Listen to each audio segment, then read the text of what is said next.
Tugasku menemanimu.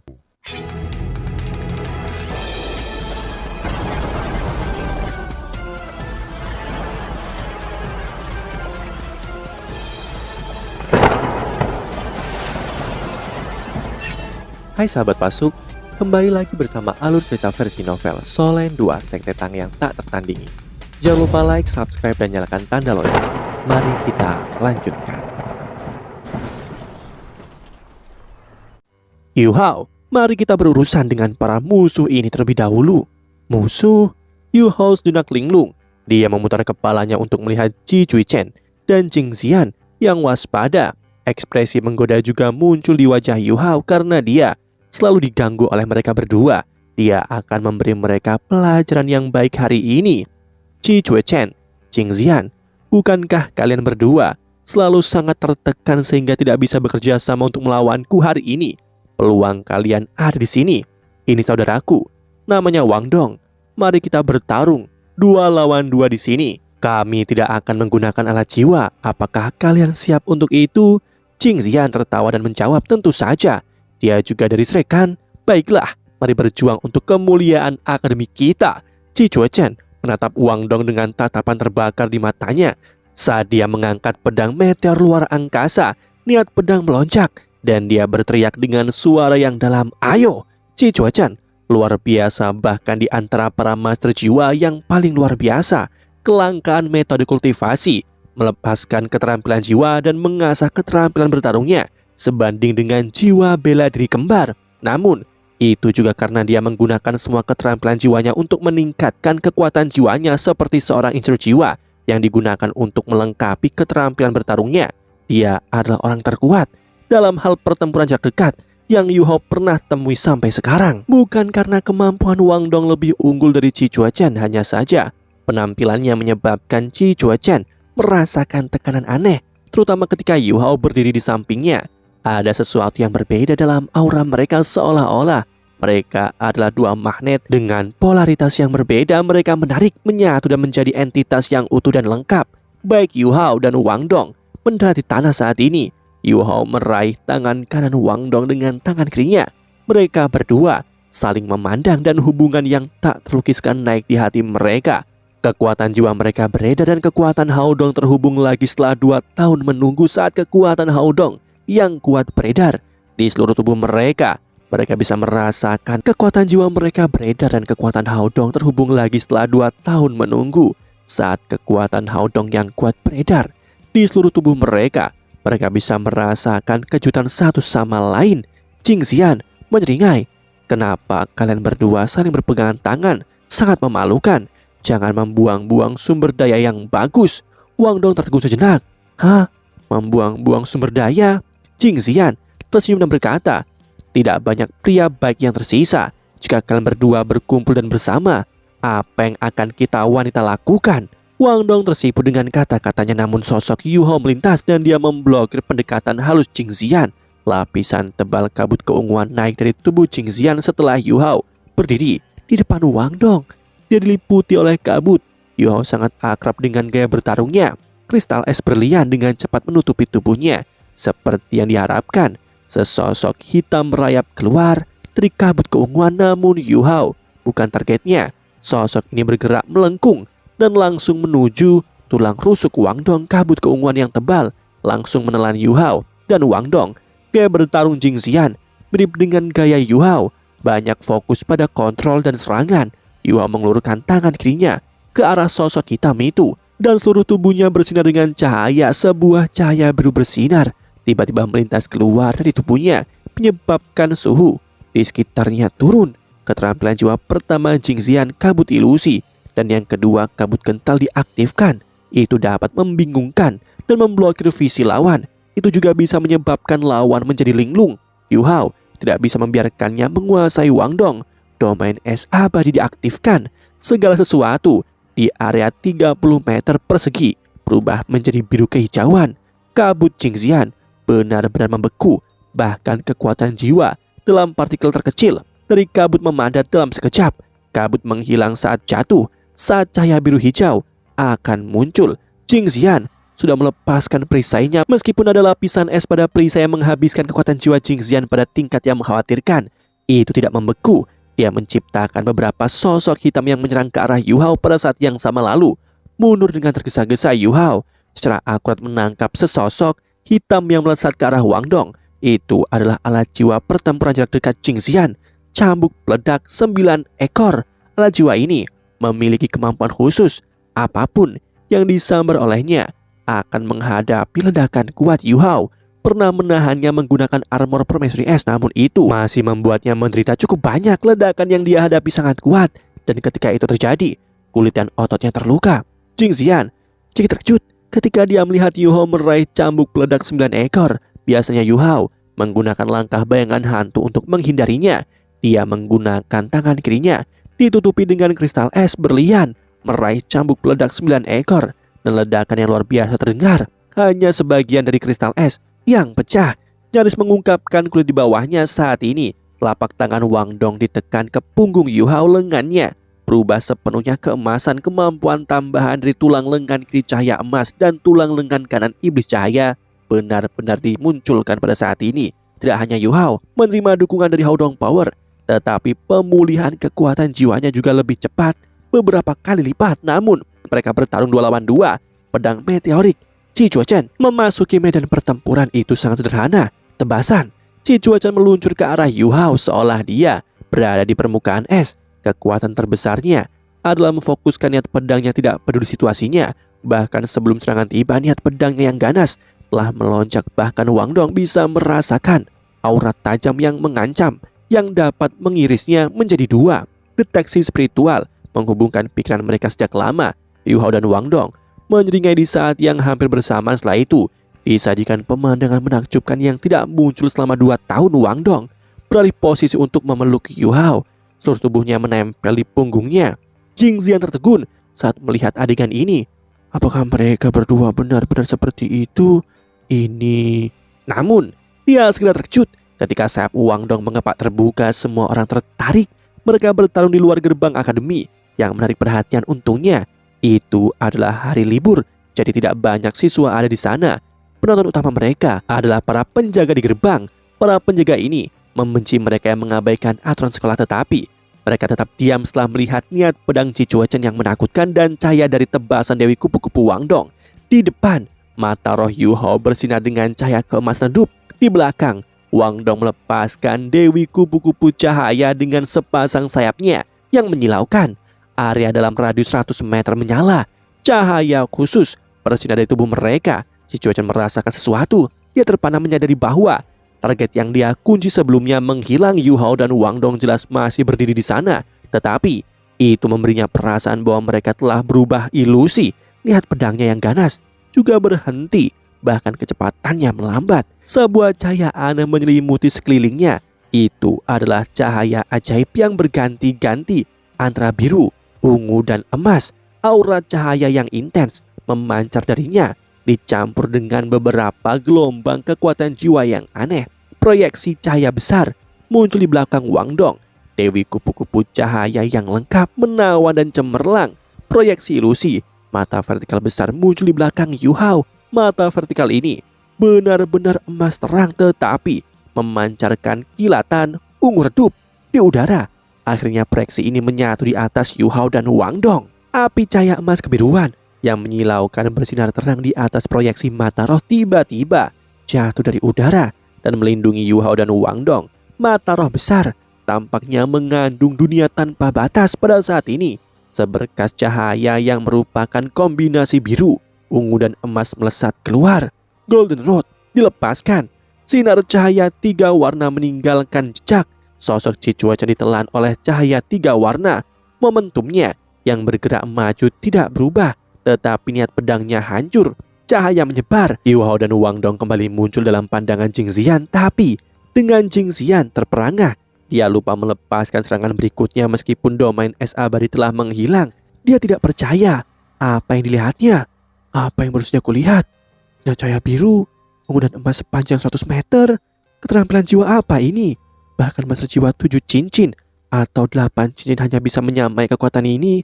Setelah mereka melepaskan wujud roh pelindung mereka, Dia bahkan lebih terkejut bahwa cahaya 3 warna meninggalkan selokan yang hampir 5 meter lebarnya, bersinar dengan warna keemasan cerah. Emas juga terbentuk di dinding akademi. Lebih jauh lagi, dinding dibangun dengan stainless steel, meleleh dengan kecepatan yang mengkhawatirkan. Cairan emas yang terbentuk setelah dinding meleleh juga sangat aneh. Si Chuachen berhenti kurang dari 5 meter dari Yu Hao dan Wang Dong. Dia masih memegang pedangnya, seolah ingin menyerang, namun pedangnya terlihat agak tidak berbentuk. Cahaya aneh terungkap secara halus di permukaannya. Keterampilan jiwa apa ini? Tidak, itu harusnya menjadi keterampilan fusi jiwa bela diri. Jingxian berseru. Dia benar-benar lupa bahwa ini adalah pertarungan 2 lawan 2. Dia bukan satu-satunya terkejut. Si Chuachen bahkan lebih terkejut darinya. Dia merasa bahwa garis cahaya 10 kali ukuran keturunan berdaulat Wu Yuhao, Spirit Shock yang mengerikan menyebabkan niat pedangnya runtuh. Selain itu, bahkan ada aura cahaya yang intens. Dia merasa seolah pedangnya sudah lunak. Baja meteorik yang sangat tangguh seperti kapas sekarang. Kekuatan jiwanya turun hampir setengahnya, dan dia terjebak dalam semacam kebingungan spiritual. Pikirannya lumpuh, dia tidak bisa bergerak. Yu Hao menarik tangan Wang Dong dan mereka tersenyum ketika mereka saling memandang. Mereka mengatakan secara bersamaan, "Golden Road." Jingxian bergumam berulang kali, "Golden Road." Golden Road terkutuk. Setelah 3 detik, tubuh Chi Chuachen bergetar sedikit dan akhirnya dia mendapatkan kembali kemampuannya untuk bergerak, namun masih ada lapisan emas di tubuhnya. Ketika dia pindah pakaiannya, tampak seperti akan mencair. Chi Chuachen tidak tinggal. Dia mengguncangkan tubuhnya dan menghilang. Lapisan emas menguap dan hanya suaranya yang tersisa bergema di udara. "Wu Yuhao, aku tidak akan pernah selesai denganmu seumur hidupku." Kejutan Jingxian perlahan menghilang. Dia menggaruk kepalanya dan berkata, "Yu Hao, kamu adalah harta. Aku merasa terhormat menjadikanmu sebagai target untuk dikejar." Si Chuachen benar. Kami tidak akan pernah selesai denganmu sepanjang hidup kami. Yu Hao memutar matanya dan berkata, "Pertukaran ini akan berakhir beberapa bulan setelah liburan berakhir, dan aku akan kembali ke Shrek. Ikut aku ke Shrek jika kamu bisa. Ada banyak orang di sana yang bisa dirusak jika diinginkan." Mata Jingxian menjadi cerah dan dia berkata, "Benar, itu ide yang bagus. Bahkan aku semakin tertarik pada Shrek setelah mengenalmu. Tidak, aku harus meminta persetujuan dari kepala aula untuk segera menjadi siswa pertukaran yang akan dilakukan selanjutnya." Saat dia berbicara, dia berbalik dan lari, sementara Yu Hao memperhatikannya dengan kaget. Dia menghilang dengan sangat cepat. Yu Hao hampir mengutuk, "Bajingan itu, mereka tidak akan benar-benar mengikuti kita kembali ke Shrek kan?" Wang Dong melirik Yu Hao dan tersenyum. "Mengapa? Apa yang terjadi? Kalian tidak terlihat seperti musuh." Yu Hao tertawa getir. "Mereka fanatik. Mereka selalu menggangguku untuk bertarung dengan mereka. Hari ini adalah hari keberuntungan. Saudara kedua, kamu telah memberiku kejutan besar." Saat dia berbicara, Yu Hao tiba-tiba berbalik dan memeluk Wang Dong sekali lagi. "Saudaraku, aku senang melihatmu lagi." Kata-katanya langsung dan emosional Yu Hao menyebabkan Wang Dong sedikit menangis. Dia memeluknya kembali dan bergumam, "Aku juga." He Chaito berdiri di sana dan sedikit kesal ketika dia berkata, "Kalian berdua bisa terus menjadi intim. Kurasa aku akan kembali dulu. Kita akan makan bersama nanti. Aku akan memberitahu Guru Fan Yu." Bahkan Wang Dong dilarang memasuki Akademi Teknik Kekaisaran Ryu ketika dia datang pagi ini. Dia mengatakan bahwa dia dari Akademi Shrek dan meminta seseorang untuk membantu mencari siswa pertukaran. Dia telah berhasil menemukan He Chaito yang dengan mudah mengenalinya. He Chaito terkejut dan memutuskan untuk memberi Yu Hao kejutan juga. Baru sekarang, para penjaga yang berdiri di gerbang akademi berjalan mendekat. Mereka ada 4, pemimpin mereka. Singkat ketika dia berkata kepada Yu Hao, "Murid Huo, kamu telah melanggar peraturan sekolah hari ini. Ikut dengan kami untuk membuat pernyataan." Yu Hao melonggarkan pelukannya pada Wang Dong. "Kenapa tidak mengejar 2 lainnya? Kenapa menemukan kesalahan hanya dengan kami? Apakah Anda pikir kami sasaran empuk untuk ditindas hanya karena kami dari Akademi Shrek? Kami dapat membuat pernyataan jika Anda mau, namun Anda harus bertarung dengan kami terlebih dahulu." Dia seolah sangat lembut, namun dia sebenarnya masih sangat arogan. Para penjaga agak kesal. "Kami tidak akan bertarung. Kami bukan karung pasir, jangan rendahkan kami." Mahasiswa Huo, Bukan karena kami tidak memberimu wajah, namun kerusakannya terlalu jelas. Jika Akademi bertanya, kita tidak bisa menjelaskannya. Saat dia berbicara, dia menunjuk ke hasil Golden Road. Yu Hao bukan orang yang tidak masuk akal. Dia meminta maaf ketika dia berkata maaf. Aku akan membayar perbaikan yang dibutuhkan untuk dinding dan jalan. Namun, ini bukan kesalahanku. Ji Chuochen dan Jing Xian memprovokasi kami terlebih dahulu. Anda telah melihat segalanya, mereka yang mengejarku. Tolong katakan yang sebenarnya ketika Anda melaporkan ini ke Akademi. Aku akan membuat pernyataan untuk membantu. Para penjaga merasa lega dengan kerjasama Yu Hao. Mereka mendapat kesan yang lebih baik darinya. Sebagai penjaga Akademi, mereka secara alami memiliki kekuatan mereka sendiri setidaknya. Mereka memiliki tingkat kultivasi yang cukup, tapi itu adalah pertama kalinya mereka melihat sesuatu yang mempesona, seperti keterampilan fusi jiwa bela diri Wu Yuhao dan Wang Dong. Mereka lebih menghormati mereka karena itu. Dalam beberapa menit, pernyataan itu selesai. Yu Hao tidak tahu bahwa penjaga membuat banyak hal untuk mendorong masalah kepada Ji Chuochen dan Jing Xian.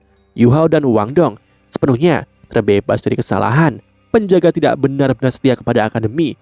Salah satu dari mereka terkesan pada Yu Hao, sementara yang lain menyetujuinya karena Yu Hao telah menunjukkan rasa hormatnya kepada mereka dengan secara sukarela membuat pernyataan. Mereka bahkan membuat pengecualian dan mengizinkan Yu Hao untuk membawa Wang Dong ke Akademi. Saat Yu Hao berjalan, dia mengukur Wang Dong. Wang Dong meliriknya dan berkata, "Apa yang kamu lakukan?" Yu Hao memuji, "Kamu menjadi lebih tampan setelah 2 tahun. Aku merasa sangat malu berdiri di sampingmu. Apakah kamu tidak melihat? Ada beberapa siswa perempuan yang melihat ke arah sini sekarang. Mata mereka tidak bisa meninggalkanmu." Wang Dong tersenyum dan berkata, "Ini disebut sebagai keindahan. Jangan khawatir, aku tidak akan membencimu karena penampilanmu yang jelek." Yu Hao tertawa dan berkata, "Aku pikir sebaiknya kamu menyamar dengan merias wajah. Sekarang rambutmu begitu panjang, kamu terlihat lebih feminim." Suara Wang Dong terdengar sedikit aneh ketika dia bertanya, "Menurutmu, rambutku terlihat bagus lebih panjang daripada pendek?" "Tentu saja," Yu Hao berkata tanpa berpikir. Ketika Wang Dong mengajukan pertanyaan ini, Yu Hao mengingat saat ketika mereka melepaskan pakaian cahaya, rambut panjang yang mengalir, yang menyerupai gelombang pasang memberi Yu Hao kesan yang terlalu kuat. "Oh," Wang Dong menatap Yu Hao yang lesu dan bertanya, "Apa yang kamu pikirkan?" Yu Hao menggelengkan kepalanya. Dia menghela nafas dan berkata, "Aku sedang memikirkan keterampilan fusi jiwa bela diri keempat kita yang kita gunakan selama turnamen duel benua. Pakaian cahaya, kamu masih ingat? Apakah kamu ingat bayangan yang diproyeksikan? Alangkah baiknya jika kamu seorang gadis. Kamu pasti menakjubkan. Aku merasa seperti kamu adalah cetak biru toko yang kita gabungkan. Kecuali aku tidak tahu mengapa itu menjadi perempuan." Wajah Wang Dong memerah sedikit dan dia berkata dengan suara malu-malu, "Jadi bagaimana jika aku seorang gadis? Apa hubungannya denganmu?" Yu Hao masih mengenang kembali pemandangan indah yang masih hidup dalam ingatannya. Dia tidak memperhatikan perubahan suara Wang Dong saat dia tertawa. "Tentu saja itu ada hubungannya denganku. Pavilion yang paling dekat dengan air menikmati cahaya bulan pertama. Lebih baik aku mendapatkan manfaat dari itu dan bukan orang lain." Wang Dong tertawa dan berkata, "Jika kamu benar-benar berpikir seperti itu, aku akan memperkenalkan saudara perempuanku kepadamu. Setelah kita menyelesaikan program pertukaran ini, dia terlihat sepertiku dan dia terlihat sangat mirip dengan proyeksi pakaian cahaya kita." Mata Yu Hao berbinar. "Benarkah? Itu hebat. Kamu teman yang baik." Wang Dong berkata, "Apa penting bagi seseorang untuk menjadi tampan?" Yu Hao memutar matanya. Orang-orang yang mengajukan pertanyaan ini biasanya sangat tampan atau sangat jelek. Mereka yang kurang berpenampilan baik juga kurang percaya diri, dan mungkin mereka kurang berani untuk mencoba. Dan orang-orang sepertimu hanya akan sombong. Penampilan fisik adalah hal pertama yang orang perhatikan ketika mereka pertama kali bertemu satu sama lain. Penampilan fisik adalah cara memilih dengan siapa akan berinteraksi. Tentu saja penampilan tidak mutlak, tetapi setiap orang tahu apa yang diinginkan. Ini mungkin mengapa kata-kata cinta pada pandangan pertama itu ada. Wang Dong meliriknya dan berkata, "Teorimu sangat persuasif. Sepertinya kamu mendapatkan gadis-gadis di Akademi Teknik Kekaisaran Liu Dengan kemampuan sepertimu, aku yakin banyak gadis naksir padamu. Ayo bicara di dalam. Yu Hao meletakkan jari telunjuknya di mulutnya. Mereka kembali ke asrama dan Yu Hao membuka pintu sebelum dia menyeret Wang Dong ke dalamnya. Kamu benar-benar melakukannya? Wang Dong berkata geli. Yu Hao menutup pintu, menarik kursi untuk Wang Dong. Duduk. Aku tinggal di sini sendirian, jadi agak berantakan. Aku akan membersihkannya. Tidak perlu. Apakah aku benar-benar istimewa sampai kau harus membersihkannya? Wang Dong terkekeh. Yu Hao mengangguk serius, tapi dia tidak bisa menahan tawa ketika dia berkata, "Ya." Wang Dong sangat marah. Lalu, lanjutkan dan bersihkan sendiri. Aku tidak akan membantumu. Yu Hao berkata, "Tidak apa-apa, aku bisa melakukannya sendiri." Dia pergi bekerja sambil berbicara. Kamar Yu Hao dipenuhi dengan segala macam bahan untuk menempa alat-alat jiwa. Sampai-sampai tidak ada banyak ruang untuk berjalan. Yu Hao segera membersihkannya. Wang Dong berkata, "Aku tahu dari situasi kamar asramamu bahwa kamu telah bekerja keras selama 2 tahun terakhir. Kekuatan spiritualmu juga jauh lebih kuat. Dan bahkan kekuatan jiwamu mengandung sedikit kekuatan spiritual." Yu Hao tertawa. "Bukankah itu sama denganmu? Aku bisa merasakan kamu telah mencapai ambang batas." "Ya." Wang Dong mengangguk lemah. "Mari kita tidak membicarakan semua ini. Kamu belum menjawab pertanyaanku saat masih di luar. Kita tidak bertemu selama 2 tahun. Apakah kamu benar-benar mengalami sesuatu dengan para gadis di sini? Dan apakah kamu masih ingin aku memperkenalkanmu kepada saudara perempuanku?" Demikianlah kisah untuk kali ini. Sahabat Pasuk, jangan sedih, jangan bimbang, apalagi galau, karena aku kan selalu menemanimu.